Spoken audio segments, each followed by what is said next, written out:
The broadcast is now starting. All attendees are in listen-only mode.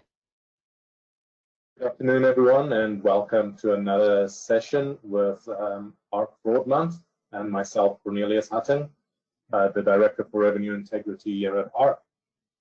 Today, we will just do some housekeeping. Of course, as always, on the control panel for GoToWebinar, there's a questions button.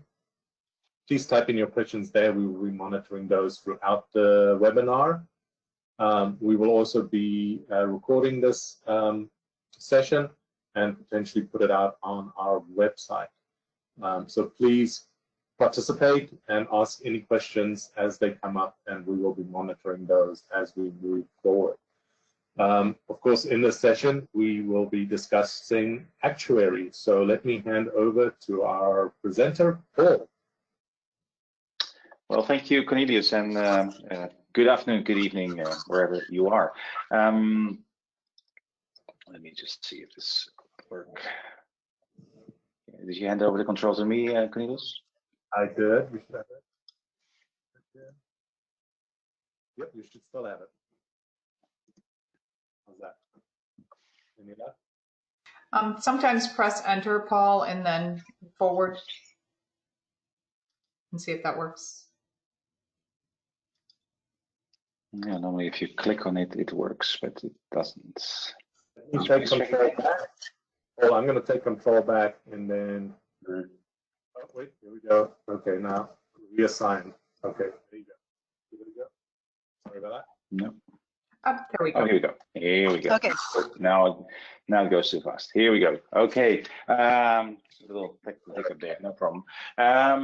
So welcome again to this session on credit risk monitoring solution. My name is Paul van Alphen. I'm a travel payment consultant and also working on this project on behalf of Actuary. And with me today is Eliana Sanders from Mastercard. Eliana, good afternoon. Yeah, hi everyone. Nice to be here. Okay. Let's see if this works. So before we kick off, maybe a bit of background on Actuary being a sister product basically of Perseus, and Perseus is actually a well-known name within the ARC community. So maybe Cornelius, if you could give a bit of background on the relationship between Perseus and ARC and how Actuary plays a role in that. Yeah, absolutely. So most of you must have heard about Perseus through the years. They've been quite a prominent name on the scene, both on the IATA world, BSP environments, and also here with ARC. And as most of you know, especially in North America, we've actually developed a solution with Perseus called ARC Risk Check, which allows agencies to integrate either via API or manual checks into the Perseus tool via a simple platform in order to get results of fraudulent transactions or known chargeback transactions in that space. Of course, Perseus being behind the scenes here of the Actuary tool and the potential of them utilizing ARC data as well as they continue building out this tool, we thought it as a good opportunity for us to bring to our audience and to our stakeholders at ARC an overview of what this Actuary solution can actually bring to our airline partners, mainly, and also our Mastercard is working together with the Actuary team on finding a way to manage potential risk. And of course, new risks as have been presented to us because of COVID-19. So Paul, yeah, thank you for that for a few minutes there, and back to you. Okay, thanks, Cornelius, for that introduction. And okay, so welcome again, Eliana, and a bit of background on the relationship between Mastercard and the Actuary project. We've been a very good support and also early adopter of the program. Of course, the scheme has interest in a well-balanced payment ecosystem in the travel space for airlines, for travel agencies, where there's trust, where there's confidence. So maybe if you could give, from your perspective, from a Mastercard's background, some feedback on how you have work with the Actuary team and what's actually the reason for the support that Mastercard has put in place. Yeah, great, Paul. Thank you. COVID-19 disrupt the travel space, as we know. So Mastercard is always looking to identify solutions and technologies that can help the travel space to succeed and to recover after the pandemic. As you can see here, 2020 presented a recession not seen since World War II.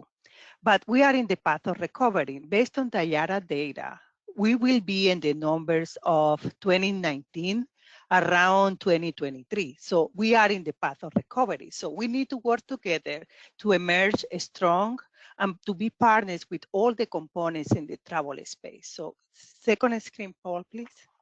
Mm-hmm. Mastercard as one of the key players in the travel industry, we have recognized the problem that we have related to the risk associated with the deferred delivery merchants. The pandemic showed that lower IT development, we have problems unable to fulfill the transactions or everything that happened in COVID, all the cancellation, the voucher, everything was a chaos. And they don't have, so what we have found out is that they don't have the technology and the speed to market to adapt, and that result on transaction not fulfilled. We had the delays in the delivery of the goods, and we have this results also in the deferred delivery merchants and to have a loss of revenue. Okay, so what we have seen, we have some numbers here. Thomas Cook, when you remember in 2019, when Thomas Cook collapsed, it represented 200 million liability for the acquirers. And when Monarch, it was an airline that collapsed in 2017, took with them the acquired. So what that means is everything is a ripple effect. The airline goes out of the business, take with them the acquirers, and later also is an impact for the payment scheme because MasterCard will have to compensate all the consumers with the goods that have not been fulfilled. So we don't have yet the number for 2020, but in 2019, we had 23 carriers that were unsolved. So that resulted in being out of business and had all these issues. So go ahead, Paul, in the other screen. Yeah. Thank you. So what we are looking in the travel space, airlines faced many issues. Faced issues are lack of the reporting. You need to have associated risk. Present the risk exposure to the acquirers is going to be key because now everyone is risk sensitive related to the risk, to everything that happened, and we need to have a close relationship between all the parties. So it's a transparency of sharing the data and working together so we can minimize the risk and everybody can compete in this space. One thing that we have seen is the consolidation in the acquiring industry has left a small and medium acquirer size fighting for deferred delivery merchants, and they cannot compete in price. So they are competing in risk and low risk when taking in the DDM. So what we are doing is looking ways and partnering with companies to provide services and to provide tools that can help mitigate the risk, the financial risk, and have a way to collaborate between the acquirers, the merchants, the airlines, and as well as the travel intermediaries. So everybody can play it in one platform and we can share the data that will result in the mitigation of the risk. It will increase the cash flows for the airlines, and it will help manage the risk appetite for everyone. So competition is good, and it will allow also to open for additional acquirers to be able to acquire DDMs and airlines in the future. So that is our relationship with Perseus, is to have build together a platform that can help everyone in the travel space. So Paul, continue. Thank you. Okay. Well, thank you, Eliana, for that introduction and for the commitment by Mastercard to support this course. So what I would like to do next is basically take us back a couple of steps and give a bit of background on what's airline acquiring, what's payments for airlines in general, and also how does the credit risk component work, and where does Actuary fit in, and then also share some screens of how the platform actually supports airlines and their acquirers in making basically the credit risk transparent and easier to manage. So if we go back about 2 years, so 2019, around this time, managing payments was already very complex. Historically, airlines have been working across multiple channels: direct channel, indirect channel, mobile channel, airport payments, in-flight payments, very many different touch points. Over time, many regulations, if it was PCI DSS, so data security, if it's like the European regulations around strong customer authentication, it was already a very complete mix, and you need a dedicated team at an airline to really work closely with internal stakeholders, with vendors like, you know, your acquirer, your payment gateway, your fraud screening company, to make the process work end to end. So it was already quite a challenge, and it needed a lot of dedication, a lot of knowledge, a lot of effort to make it work. And that was pre the pandemic, right? When the pandemic hit, so at the end of Q1 last year, I think all of the work that was done at the moment, if it was improving conversion or reducing fraud or saving some cost, was basically, you know, out of the door, because it was all about, you know, putting the engine in reverse, supporting refunds, issuing vouchers, working very hard on your relationship with your acquirer to keep the channels open. In some cases, find alternatives for an existing relationship, and it was really, you know, going back to basically to crisis mode and into survival mode. That caused a lot of disruption, you know, hardship, consumers obviously, but also, you know, in the relationships with in the payment value chain. This triggered a lot of things, and that were basically, well, that were uncharted territory that was not really catered for. So you know, the whole refund process, if it was for direct sales, for agencies, some airlines were not even capable of funding the acquirer for the refund, so they had to come up with processes which could not be designed overnight. You know, the whole operational effort around refunds, so a lot of impact was caused. And one of the things that IATA did was bring a group of specialists together, airline acquirers, airlines, payment consultants like myself, to see how they could support the airline community, for instance, with the issuing of vouchers. And at least my special interest was in how to manage a relationship with the acquirers, knowing that a lot of the exposure, the amount that was at risk for the acquirers in case of an airline bankruptcy, at that time was very unknown what would happen. That would be that amount would grow because the flights were all cancelled and were rebooked, for instance. So that triggered the setup of Actuary to make it possible for airlines and acquirers to share data and to have, you know, insight into exactly what was outstanding and what was issued, what was vouchers, what was refund, etc.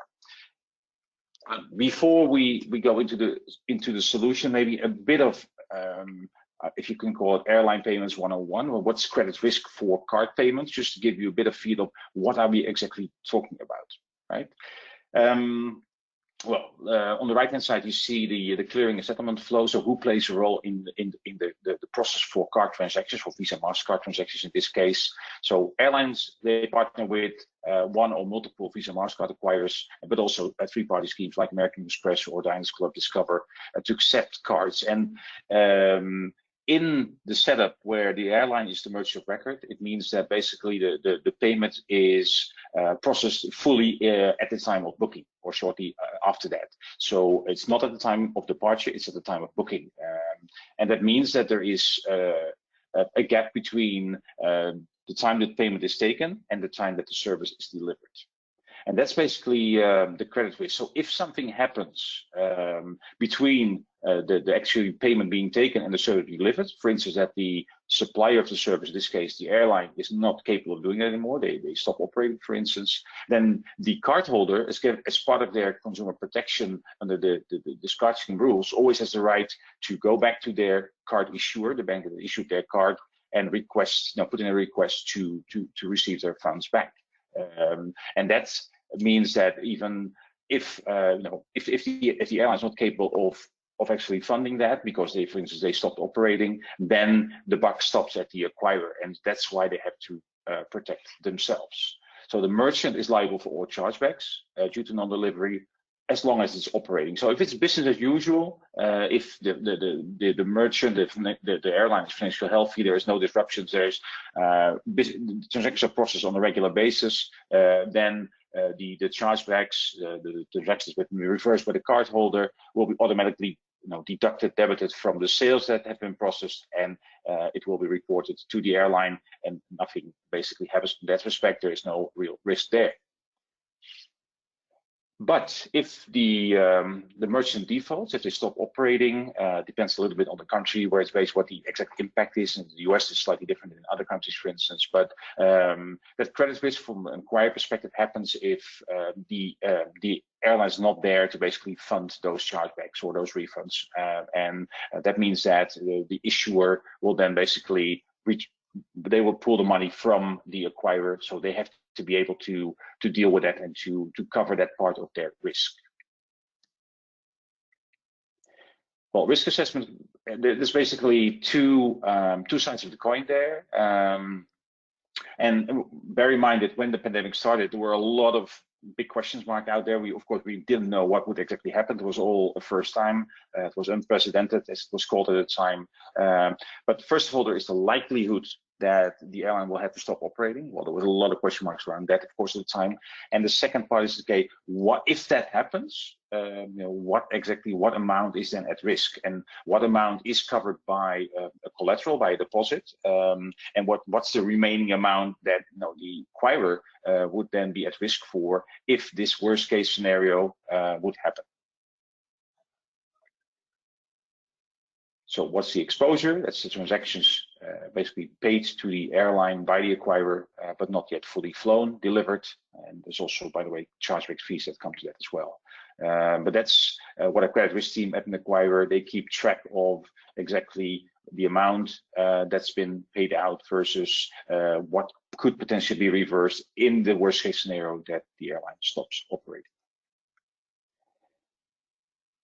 And to cover this risk, the acquirers impose conditions. They calculate what part of their risk they need to cover. And again, that's depending also on the financial health of the airline. If it's a very healthy airline and it's all business as usual, there's healthy balance sheet, that kind of stuff, then it's likely that it will be very minimal or nothing. But in case where the future is not so bright and the airline's health is not perfect, then it's very common that the acquirer will insist on at least have a part of their risk covered. So that's the background of how basically the acquirer looks at the airline from a credit risk perspective. And that was already pre-COVID, there were already concerns. Eliana mentioned Monarch, Thomas Cook, there were other examples as well. And that already made at least some of the acquirers somewhat nervous. Again, when the pandemic hit, it was basically panic. So they had to really come up with a new process to feel way more confident about dealing with any form of direct deferred delivery merchants, so not only airlines, but also travel agencies or concert organizers or other one, anywhere where there is a big gap between the order made or the booking made and the actually service being delivered.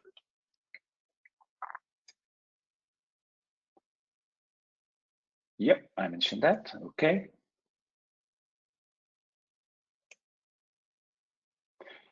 So if we look at it from a slightly different angle, more from a transaction perspective, you could say that when a booking is made, then under normal, let's say pre-COVID conditions, it would be, let's say that the remittance, so the funds that being collected by the acquiring bank for the transactions delivered by the airline would be paid out within a number of days, typically per airline and per acquirer, but it would typically be a small number of days. Let's assume for this case 10 days after the booking, but way before actually departure of the first leg or even the last leg.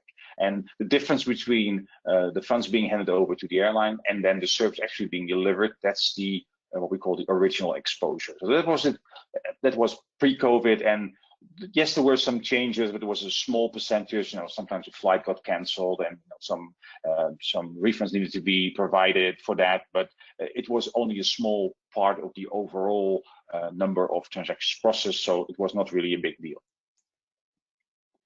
What happened when the pandemic hit was that shortly after that, basically all transactions or all flights were cancelled, meaning that the transactions needed to be dealt with. So we've seen vouchers being issued, refunds being initiated, rebookings being made, or bookings being temporarily put on hold and then later rebooked. But what it did in practice was that it extended basically from an acquirer perspective the exposure, because where this originally part should have taken place, that didn't happen, and that was pushed towards the future. So and the acquirer basically held on to the liability. So if something would happen after the original departure date, then they would still be liable for giving back the money to the cardholder, giving back their refund.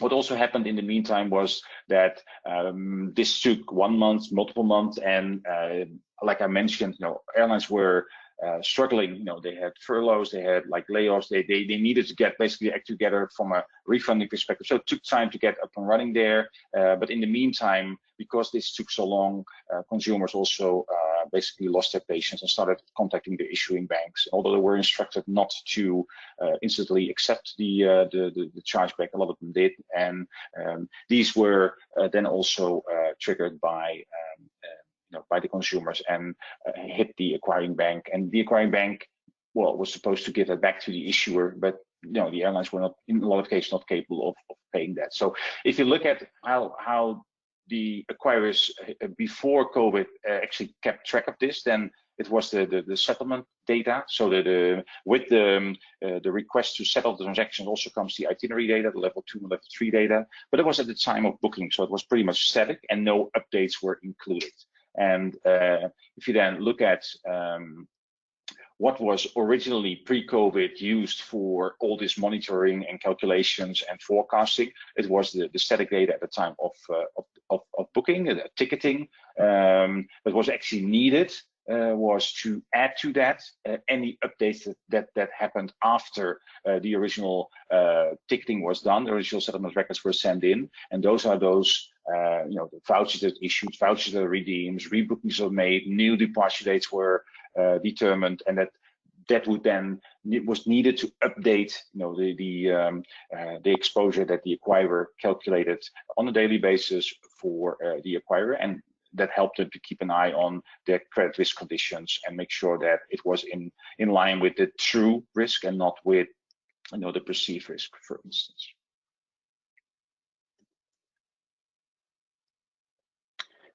So with that in mind, to fill that gap, basically, so we started an initiative, what we call Actuary.aero, and it means basically that we help the airline and acquiring community to keep track of that, to come up with a trusted third party, a data exchange that would connect into airline systems, into the reservation systems, into revenue counting systems, collect both the original booking, but also any updates to the booking, receive data from the acquirers about the transactions that they have processed, and if any refunds were processed or any chargebacks were received, and put in the mix, for instance, also the scheme rules around dispute windows and voucher issuing and anything, any best practices, any information that's relevant to this, to avoid that both the airline would need to deliver come up with this data to and provide it to the acquirers, and for the acquirers to make sure that they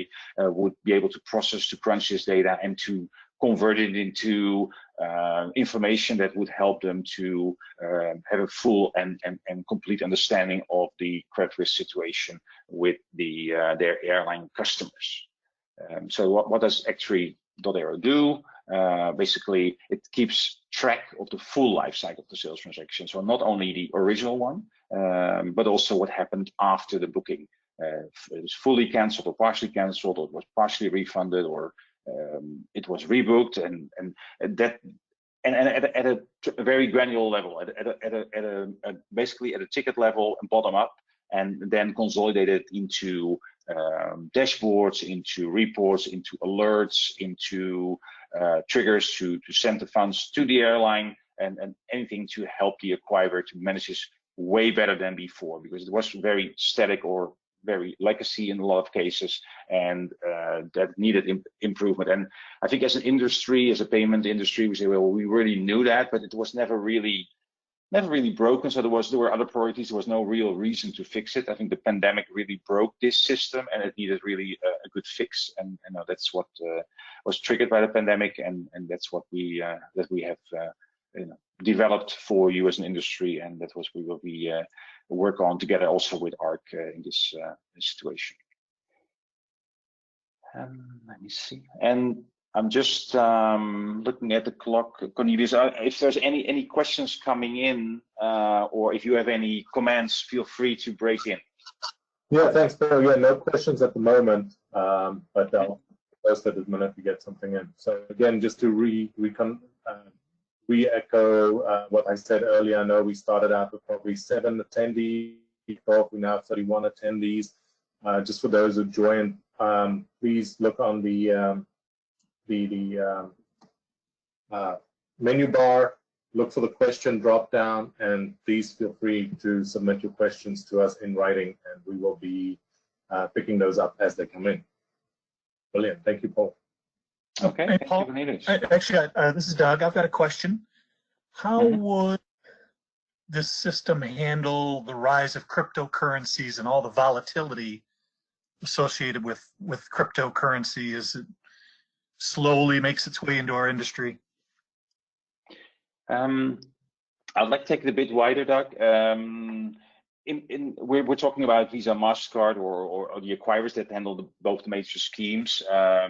But any product any payment product, if it's one of the other schemes, either global or local, domestic, but also like a PayPal, or even in some cases like buy now, pay later providers as Uplift or Affirm, that take on some form of customer protection, that in case the service not delivered, that they then proactively refund the customer. They all take on this liability that if something happens, we need to be aware of what exactly is at risk, what's the amount, and how can we protect ourselves against that. So I must admit, I have not seen any use cases for crypto and airlines yet, but my understanding is, maybe you know that that's by definition not reversible, that you cannot claim your money back in a crypto transaction if the transaction or if the service is not delivered. Do you happen to know that, Doug?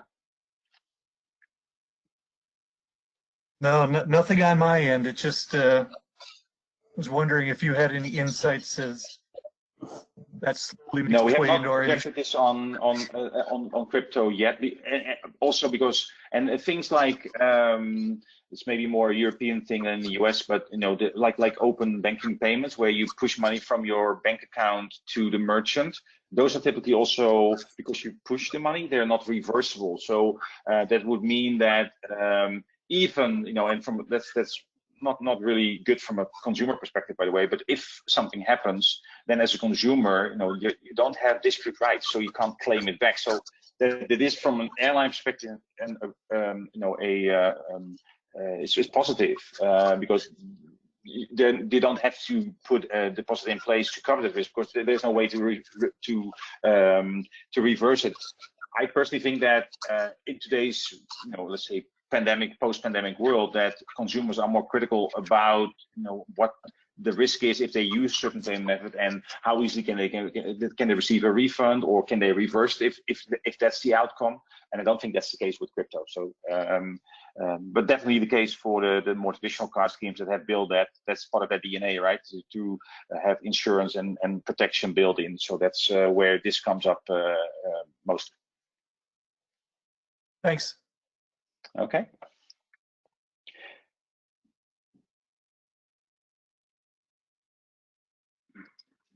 Let's see if here we go. Yeah. So a bit of background on the platform and why we came up with the idea in the first place, and what challenges it's trying to address. To visualize it, I brought a couple of screenshots just to give the attendees a feel of what it looks like. So what you see here is one of the dashboards, and this is for I would say, medium-sized transatlantic airline. I won't mention the name, but that has been actively working on with us during the proof of concept. It's one of the pilot airlines,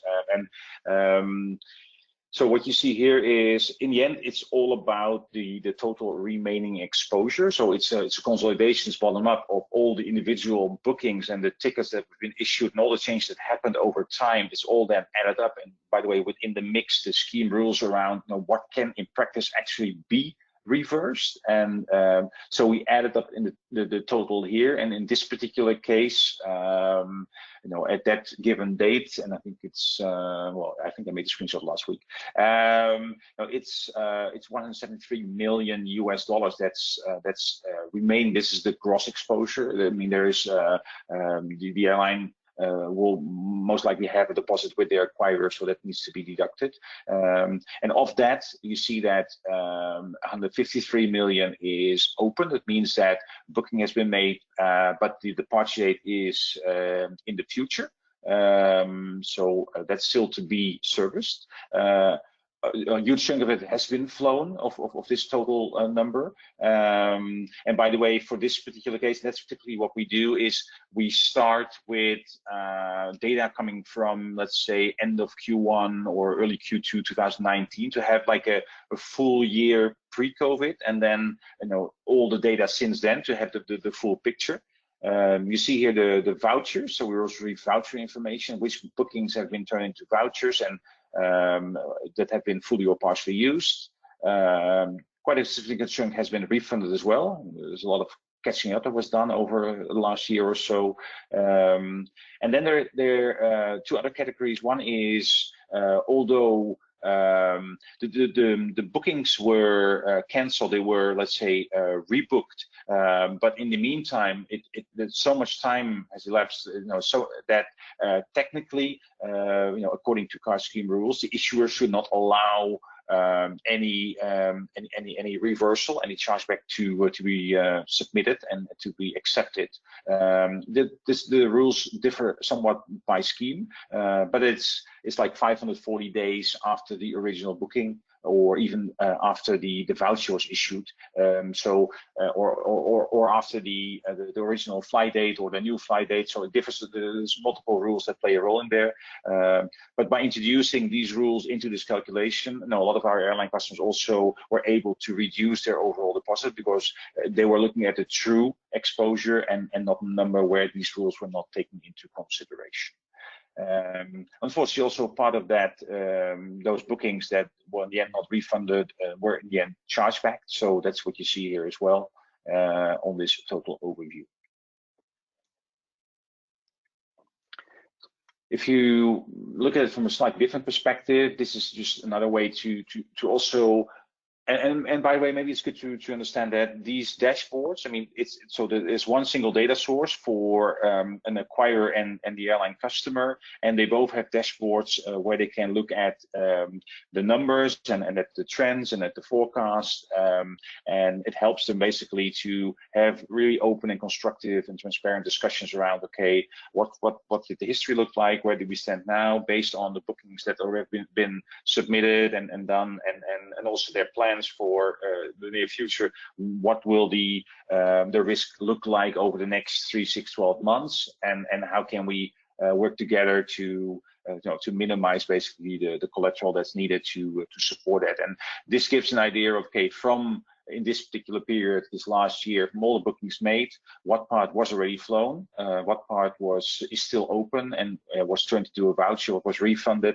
It's also, it depends a little bit on how long or short you take the time. You see definitely trends, and you saw that very clearly last year. That all of a sudden, all the cancellations were done. There were a lot of them were turned into vouchers, some of them into refunds, and it helps to understand on a very high level what how the processes work. Let's say.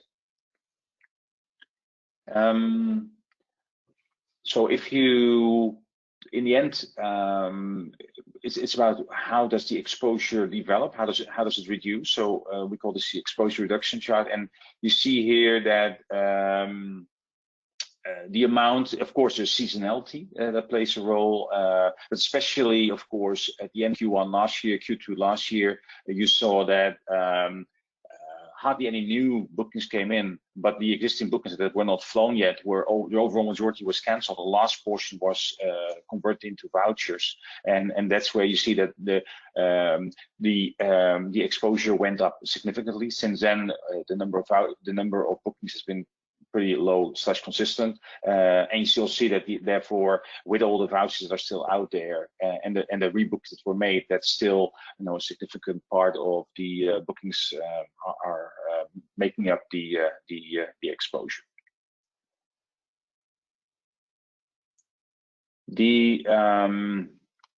I mentioned let's say the travel itinerary data, the level 2, level 3 data, that's part of the supplement file, which is created at the time of ticketing, which was the original input that was used for these kind of calculations. Now that we also have insights into the updates that happen after that, you can see 2 lines here. You see the lower one is the original one, and the higher one, the deep red, is actually the additional exposure due to the rebookings, due to the vouchers being issued and then redeemed for a flight at a later date. And especially from an acquirer perspective, this is very important to know because it gives them much better insight. And I think it's safe to say that from an acquiring perspective, if you don't have full transparency, if you don't have all the numbers on the table, then it means that some safety measures have to be built in, and to avoid any additional risk which was not being accounted for. So this gives a clear picture from an acquiring perspective. Okay, what if we would just keep using the existing static data, or what does it bring if we also add the updates to the equation?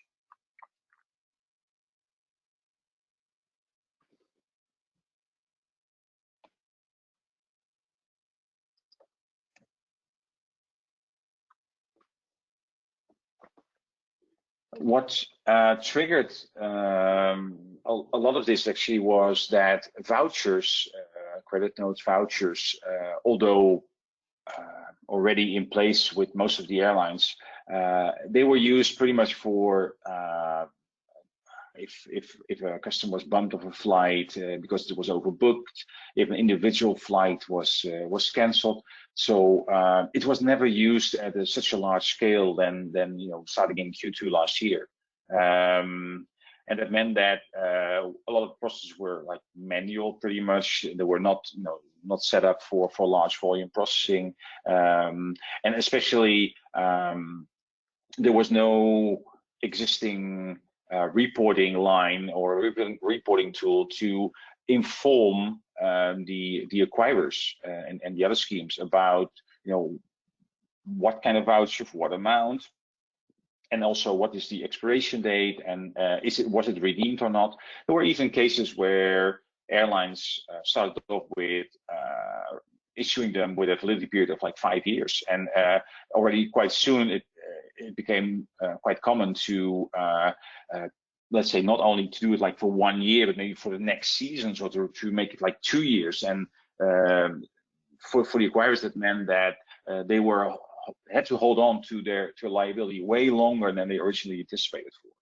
And with the pandemic unfortunately lasting much longer than we all had hoped for, you also saw that where we initially maybe thought that we would take a voucher, we would then maybe 2-3 months later we would use it we would redeem it for a new flight for maybe a month later, and would maybe be a time frame of like 6 months. Well, first of all, it's also seasonality. It's not like you can do the same trip year round. It could be related to school holidays or to family visits or whatever. So but especially it was not like that borders reopened, that a lot of flights started to take off shortly after that. So what you see here is that initially many vouchers were issued, but it took quite a long time, over a year, before slowly but surely they were either converted into refunds after a year, or if they were valid for longer than a year, slowly but surely they were being used, they were being redeemed. But there's still across the industry a massive amount of credit vouchers out there, which represent multiple challenges, not only from acquiring perspective.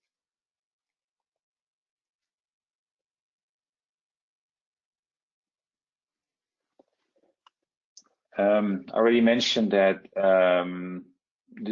both Visa and Mastercard have specific rules around dispute windows, about how long can you actually claim back your funds. How many days after the original booking, or after the original departure date, or after the voucher issuing dates. And these rules play quite an active role in the determination of what the amount is that's at risk. And because we have implemented the rules in the platform and we apply them to the individual bookings and tickets issued, we can also take those amounts into consideration and show them separately to both the airline and the acquirer, so that they can take those out of the overall risk calculation and adapt the collateral based on that.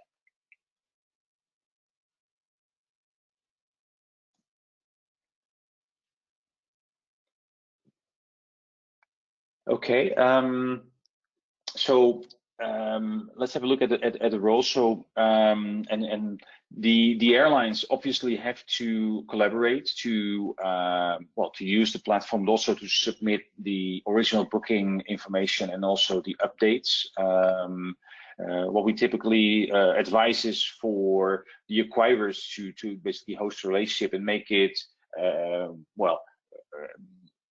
let's say free for the airlines to use the platform. And what we have done as well is we try to make it as low threshold as possible to avoid that any resources that are very much needed in other areas for the airline are needed to develop specific interfaces or connections. So we make use of existing data feeds from PSSs, from reservation systems, from voucher systems, and we use that to populate basically our database for the individual airline, and that will then, together with the acquirer data, help also the airline to, first of all, also to reduce any effort, because they already asked by the acquirers to submit so-called ATL data, so airline traffic liability data, which is typically a lot of work to gather and to put together. So if we receive the data feed on a daily basis, then basically we can put that together as part of the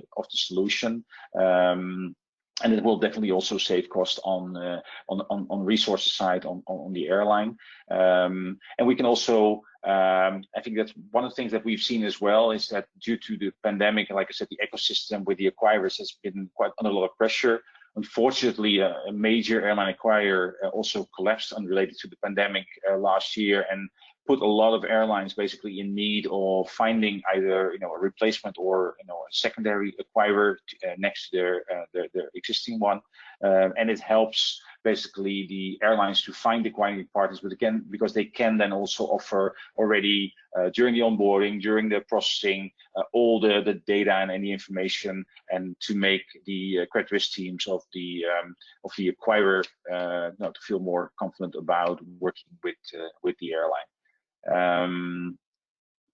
It also helps to in the communication with the acquirers, because you can, like I said before, you share basically the same dashboards. You can have your monthly, quarterly business reviews where you not only look at historic data, the current situation, but you can also look at the forecast, and you can really anticipate on seasonality, on the recovery, and discuss way in advance, how to best deal with that. And I'm afraid that in practice before the pandemic, it was more like, oh, we look at the last quarter, for instance, and we need to adapt it now. And it wasn't really always a bilateral, let's say, agreement. But with this shared data, you can really have these kind of discussions and look at it, and how best to deal with it. And you get both the airline and the acquirer, you get alerts if you go outside the bandwidth, where all of a sudden, there's either you're over collateralized, so you have too much deposit, or you're under collateralized. Your sales ramp up so fast, let's hope so, that the amount or the number of days of the delayed payment needs to be adapted to stay in line with the actual sales. So also from an obviously, from an acquirer perspective, it's about the onboarding, it's about the relationship, it's about the overall feeling about the credit risk position, but the airlines as well. It is what we found out. It's not that it's easily to find an acquirer, and if you have a tool like this, you can really work way more closely with them and make them feel more comfortable with the relationship, and have all the data basically under their fingers any moment. I think there was in a nutshell, basically, well, not so small nutshell, but the platform, where it came from and what it does. I'm not sure, Cornelius, if you have any questions, or if you received any questions from the audience that need further clarification. Well, nothing at the moment. Let's give a few minutes and allow the audience to drop any questions they might have to us. In the meantime, I don't know, Doug, if you have anything to add from your end, or Elena? No, I don't have questions. So great presentation. So the key component of the platform is that it's going to be a trusted source for both the acquirers and as well the DDMs, the merchants, to have a place in where they can have an open dialogue. So they will know what is the exposure, what is the risk they are taking, and if an airline will be easier for an airline to approach a different acquirer, because if they have all the risk exposure, everything clear in one place, they can provide this information and the acquirer can make better decisions. And also it will improve the cash flow of the airlines, because if the acquirer had all the information, is have enough risk exposure already built in, they don't have to increase the collateral. So that means that the collateral, and also you can schedule a better release of the funds. When, based on the updates and based on the exposure, where you had, what is the life cycle of the transactions as well. Yeah. There might be one thing, Eliana, to add is that we're talking a lot about the amount that the bank requires to hold back, to feel safe about dealing with the airline. But especially if in light of the recovery, what you also typically see is that the acquirer, that if they do agree to work with the airline, they also might cap the amount of the value of the transactions in a month or a year, and that might lead to an airline, having to use multiple acquirers, or even being at risk of having or exceeding that, and then having just not a channel to process that transaction. So by using the tool, you can make this way more transparent, and it helps also the acquirers, then to decide on, maybe to raise the cap from 100 million to 150 million or 200 million, and give the airline more space to to process. So it has changed quite a bit since the pandemic. That I think the tables have turned. I mean, unfortunately, the acquirers have a stronger position than before, where the airlines had more, let's say, leverage over the acquirers. Now because of the availability and the whole situation, I think anything that can help to restore that balance and to make it a more equal playing field, I think that helps. But I think, sorry, Cornelius, you want to say something? Yeah, no, I wanted to just sort of reflect on probably some of the general questions out there that's not coming through. But what's the what's the cost of this, and how will pricing work for Actuary? Yeah, that's something you can address. Yeah, like I mentioned, Cornelius. So assuming that most of the audience consists of airlines, so from their perspective, if they need to work with their acquirer if the acquirer is not known yet to the product, to contact us either directly or through Mastercard, and then see how we can set up the acquirer. And the idea is that the acquirer will be the main user, and it will leave it to the acquirer if they would like to put an incentive in place for the airline, for instance, to collaborate or to submit the data, and then see that let's say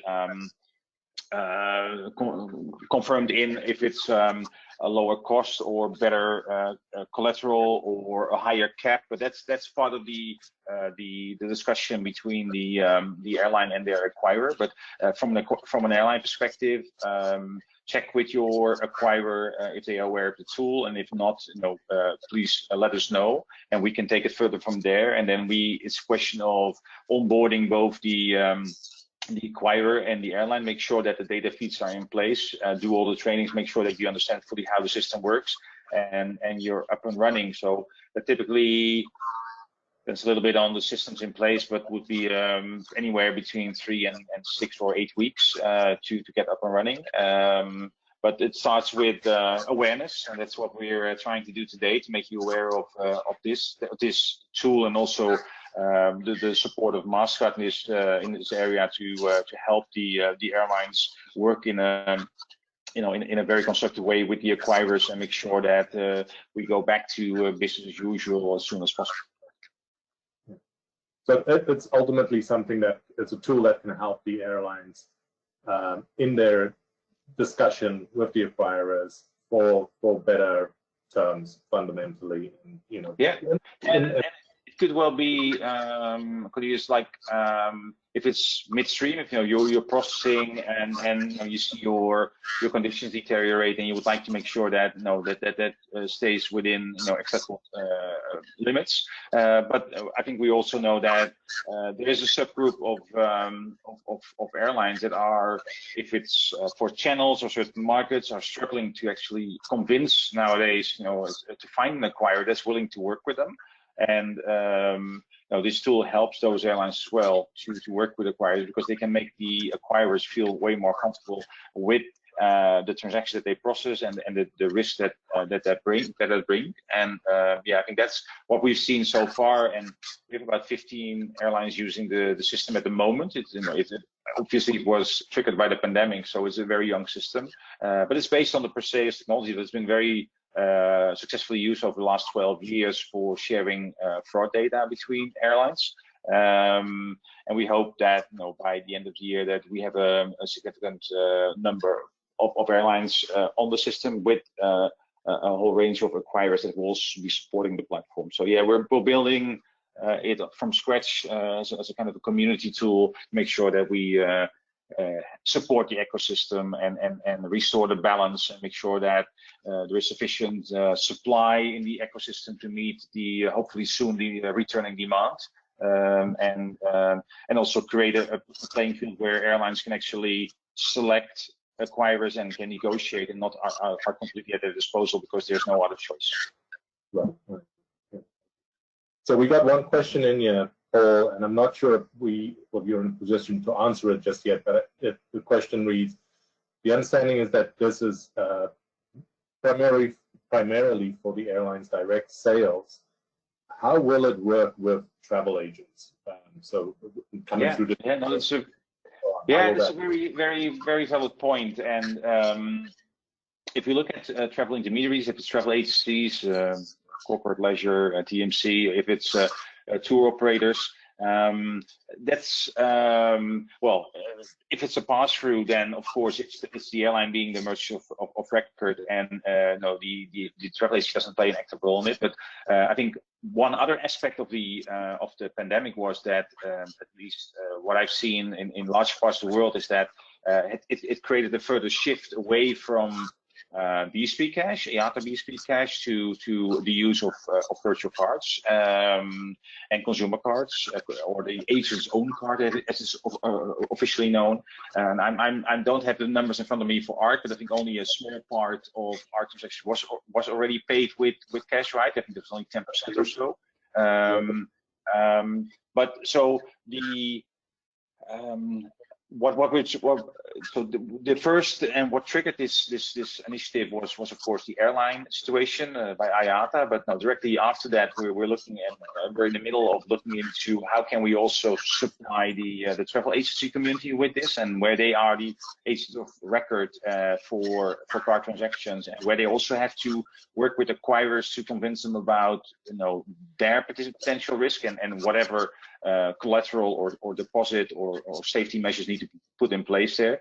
It's slightly more complicated, but we're trying to find a way to not only get richer, let's say, travel itinerary data that comes with the original booking, but also the updates. But because it's typically on GDSs or with on systems, behind APIs, it is a bit more difficult to get a single source of updates. So what was actually rebooked, where vouchers issued, and those kind of things. But we're working it because we clearly see that there's much need for that as well.